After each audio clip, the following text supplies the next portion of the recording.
Welcome to Haunting History, the podcast that reaches back into the past for the events that still haunt us today. Tales of true crime, mystery, and the macabre. And when we're lucky, the stories where history and the people who lived it and the paranormal meet. Now, who doesn't love a good ghost story, right?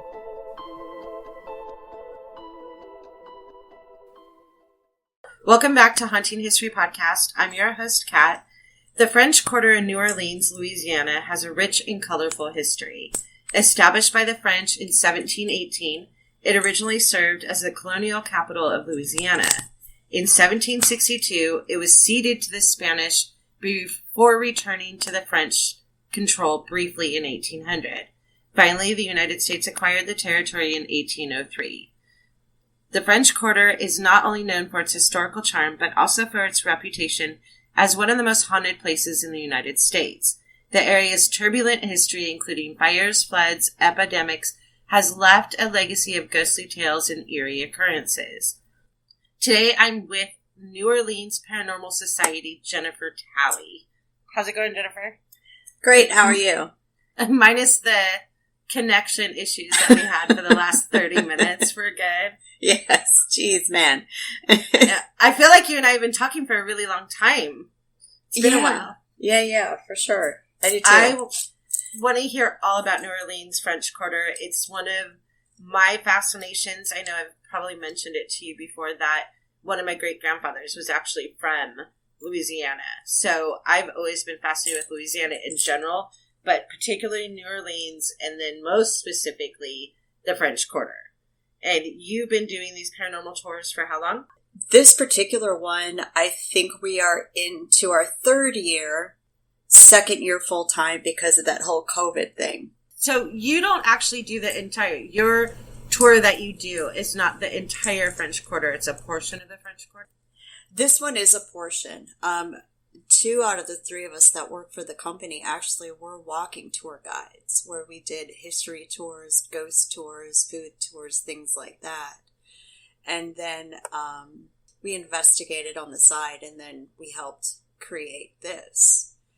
So many people ask, why can't we go in these places? They didn't understand people live there. So yeah, that's where this is coming from. So this only covers a small portion of the French Quarter we know as the lower quarter, which is the side, the opposite end from Canal Street, which is where a lot of the central business district and businesses are. This is closer to the Esplanade side, which is a very famous tree-lined street that is the very edge of the French Quarter on that side.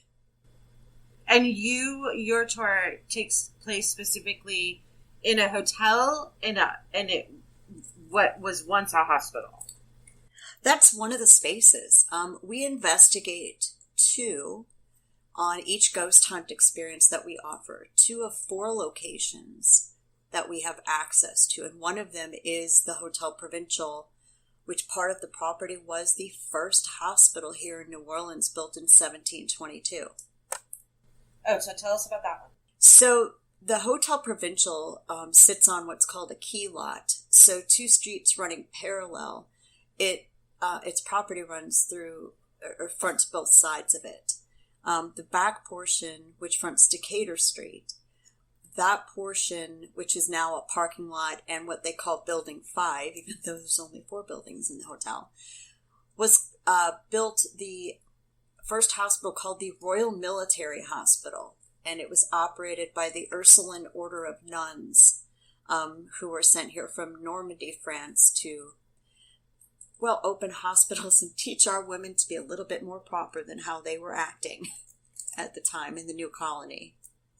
And they actually had an herb garden, a healing garden, on the property as well.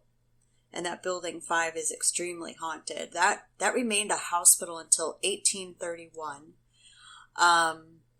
when it was sold by the nuns to 2 gentlemen who opened a macaroni factory on the property. Sorry about my dog. That macaroni factory that the nuns, the gentleman that owned the macaroni factory where the nuns sold the hospital building to, that operated until about 1880-ish, and a fire destroyed part of it. It was sold and repaired, not to its entirety, to what is now called Building 5, which is the house hotel rooms and a breakfast and lunch, a brunch restaurant in it right now. And the front part of the hotel, which is where we get to investigate on the tours, even though we have investigated Building 5, is called On Floor. That building on floor is, the bottom portion is actually the banquet room for the hotel, but it and the front desk building used to be just two homes, probably built, late 1700s originally. So that would have been people of wealth that lived there at some point. We did build from the river back, and so those homes closer to the river tended to be a little bit larger, a little bit more lavish. They would have owned slaves at the time. Later in its life, we found articles that On Floor, that house was actually a hair salon for women. And you're talking about the front building, the white building, and then the brick buildings. I'm looking at a picture right now. So if you're looking at the front, the building on the right is where the front desk is. That was one of two homes. The building on the left, so there's that carriageway, that archway. Right. So the building to the left of the carriageway is On Floor. That's the front part of their banquet room. And that's where we get to take people into. Where are the hotel rooms? Were they one-time hospital rooms, or was it completely redone? So probably redone. But part of that original hospital building still stands, which is part of Building 5 in the very back. The front buildings where there's two homes, and those don't really resemble, I don't think that they were painted white at the time, because after they were homes, that carriageway was covered, and it was turned into an ice house, which is where you went and got your blocks of ice for your ice box. And that's beautiful. It is a gorgeous hotel. It's so pretty. What happens there? I'm not just curious about what happens. I'm very curious about the history that you and I had spoken about. The history that kind of matches. Well, so that neighborhood in general. So we have established the fact that would have been original owners would have owned slaves in that port at that point. Then as it turned into a business like a hair salon, then that's when I guess the shift in the neighborhood started to begin, where it wasn't as much wealthy people as it was a little bit more of the business owner side. And then at some point during our Italian immigration, that was also part of what was called Little Palermo, which would have been a very predominantly Italian neighborhood. And with that immigration came the mob, the Black Hand. And it part of the back Building 5 overlooks the French Market, which is our flea market and produce and restaurants. Well, that was Gallatin Street. It was a very rough area with bars and clubs and gangs. So all of that plays into what sometimes the activity that we get, even in On Floor. So we will get patients from the hospital. And while it was never an operating hospital during the Civil War, it ceased 30 years before the Civil War started. It was a hospital during the War of 1812. And that last battle of New Orleans was fought just downriver from where the hospital would have been. So we do get some patients, some veterans that come forward. We do get 2 children who said that they were members of an enslaved family that lived on the property, and they love us. I bring a picture book with us and some stuffed animals. They have an affiliation for teachers and nurses. How they know, I think there just must be a different look to your energy if you're in a profession like that, because they just know. Oh, and you can tell that from the people that are on your tour? No, the children can tell. No, but I mean, you know, when you have someone on your tour that's a teacher or a nurse, like, it's going to be a different night or if different things happen? The children tend to come out, and I don't always find out until after. Oh. So the children may start speaking to somebody in that profession, and I'll ask that person on the tour, hey, by the way, are you a nurse or caregiver, or are you a teacher? And 90% of the time, the answer is yes. Wow. It's amazing how the child spirits just know. And I just wonder, I can't see auras, so I just kind of wonder if just doing that kind of work changes the energy that you carry, and they just can tell. I would think yes. I would think, right? Yeah. So do you get EVPs or anything there usually? We actually don't do, not all of us, only one of the guides does EVP work. I don't, because of the review time. We only have about an hour plus at each location. Oh, yeah. And you lose people, because if you don't catch anything, and you're slowing it down and you're playing it, not everyone can hear. So we do a lot of spirit box work. We do a lot of SLS camera work that shows the stick figures. Mm-hmm. We do work with trigger objects. We do work. We actually use music as a trigger. I know some people use what's called a music box that somehow goes off and starts playing when a change in the electromagnetic field around it happens. But because of the musical nature of the area and the fact that the clubs were just behind us, we've actually, 2 of us have encountered jazz musicians that come out. Oh. And we see them on our SLS camera actually playing their instruments. So we have somebody who looks like they're playing a bass, like a stand-up bass from a jazz band, somebody that plays keyboard, and somebody that plays the drums. Crazy. Two of them at least will come, and so we'll play music for them. And it's interesting to see people on the tour, they watch the SLS camera. If people aren't familiar, it's the one that shows the stick figures that's got the Kinect sensor. They'll watch the stick figures on the camera, and I'll play, let's say, some old-timey jazz, and then I'll switch it up to classical. Because what I'm wanting to show people is the reaction to the spirits on the camera changes with the tempo of the new form of music. And so I'll play rap. And then what's the reaction to that? That's what I need to hear. Right. But they like it. They kind of move their shoulders up and down. But the tempos, I play all songs of all various different tempos.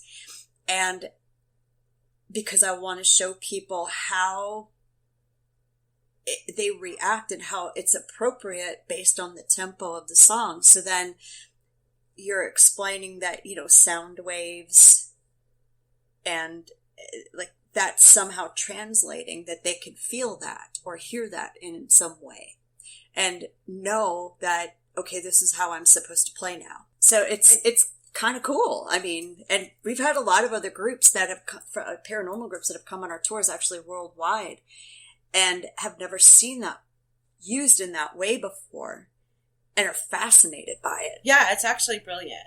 I mean, music is a universal language, too. Exactly. Yep. So, do you think that a lot of the things that you experience there, are they intelligent hauntings? Yes. Majority of what we've experienced are intelligent hauntings. Is in that particular area. And we have investigated Building 5 where the hospital still sits. That's where some of your residuals come in. And what kind of experiences have you had? So I haven't had this, but one of the hotel owners has given me a laundry list of what people have reported. Their elevator doors opening and people seeing a snap picture of a hospital operating room. Oh. Yeah. I do have an EVP of a doctor talking in his best Perry Mason voice. It's the best way I can explain it. And gosh, I just dated myself. I'm old. Like, Half of our listeners are going to be like, who? Yeah. Think of old times 60s and 50s TV. You'll know what I mean. Yeah. Go Google Perry Mason. Yeah. It'll come up, I promise. And he says, that's the strangest case I've ever seen. I'd say you know that that's just a doctor stuck in doctor mode. Right. And then we have another entity back there. Her name is Sister Madeline. She's stuck somewhere in between. Like, do you mean like stuck in between, like some of her stuff, some of the experiences are residual and some of them are intelligent? Yeah, she's stuck in the middle. She really is. When I first had gone back there, it was closed during COVID, and so they allowed us to go back into Building 5. I mean, they've never let anyone in there before. And they said, hey, do you want to come investigate? And we said, absolutely.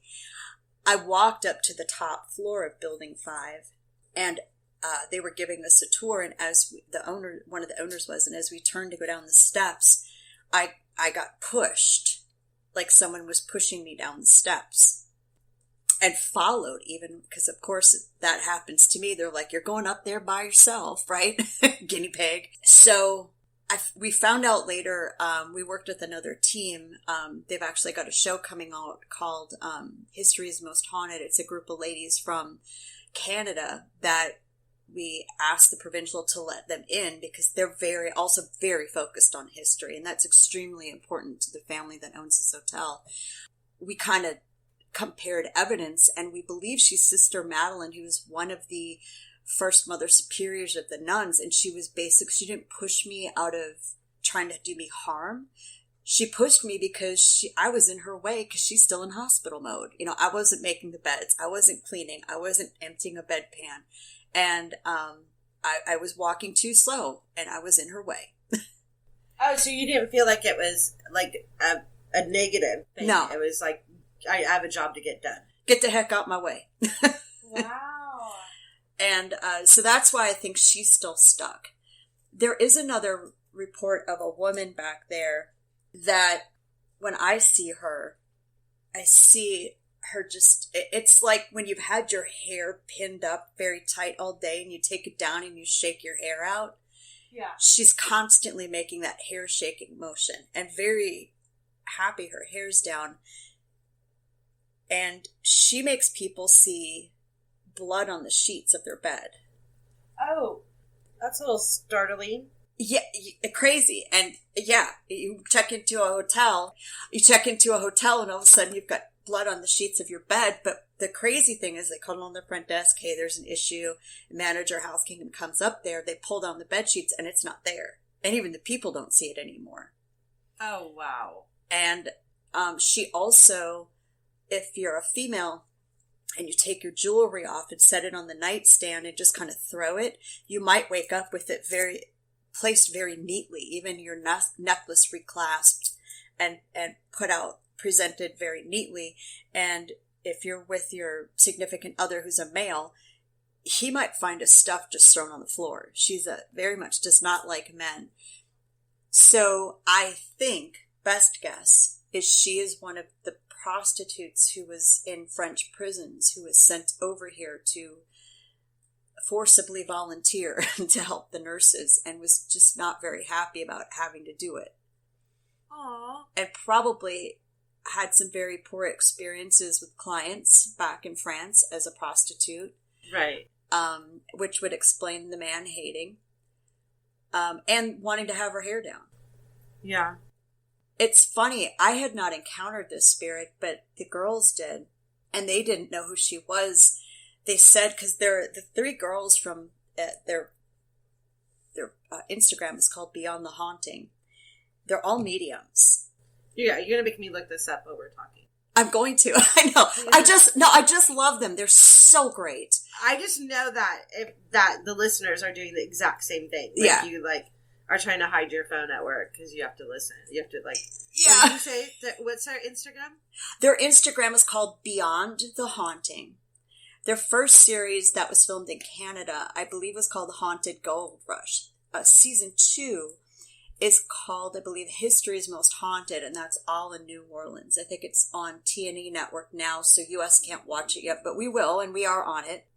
I think we're episode 3 at some point. But when we did, I can't tell you much more. I shouldn't say a whole lot, but I can't tell you much more until the episode airs. But they came across a very famous New Orleanian figure. And when they said this name, because they didn't know who this was, and I told them who it was, we were all shocked. If the episode had aired, I could tell you who it is, but it hasn't. That's okay. We can wait. Wait. But watch it because you'll be amazed. Well, I have a question too, though. Sure. You just quickly made a statement that the history is important to the owners of the hotel. Can you elaborate on that?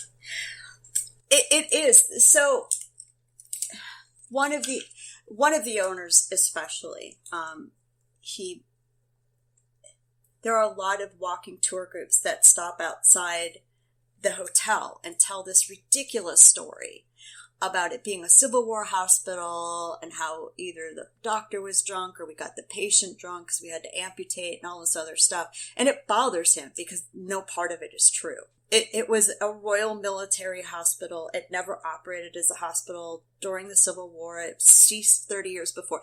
And if you're going to tell, they just want accuracy. If you're going to tell something about the property, then everyone knows there's probably activity there. Everywhere in the French Quarter has activity. At least tell some accurate things. And because there's plenty to talk about in the French Quarter. Exactly. There's no point making up stories. Exactly. And so it bothers them that they're not speaking accurate stuff. There are some details I found out about the property that I've even taught them about their property and sent them some articles and proof on it. And they've been very grateful, and they're phenomenal for letting us meet inside their hotel and bars. So we're very protective of how that hotel is spoken about because we know how much it means to them. Right. People know it's haunted. It is what it is. But if you're going to talk about it, at least tell accurate information. Right. Have some morality to it. Right. And it's a family-owned hotel. You'd look at the property and it's sprawling. It's smaller than what it looks. And so, again, you're talking about a family's reputation here. Right. So there is another location that you take people to. What is that? That one is the Andrew Jackson Hotel. And I will argue that it is probably one of the most haunted places in the French Quarter. Come back next week for part 2, New Orleans, the French Quarter. Thank you for listening to this episode of Haunting History Podcast. We love hearing from you, so be sure to like, follow, and comment on Facebook, Instagram, and Twitter at Haunting History Podcast. And don't forget to subscribe, rate, and review wherever you listen to all your favorites. Visit our website at hauntinghistorypodcast.com for more information on each episode, links to our Patreon page, and all of our social media platforms. Until next time, I'm Kat. I'm Haley. Remember, the living are far scarier than any ghost.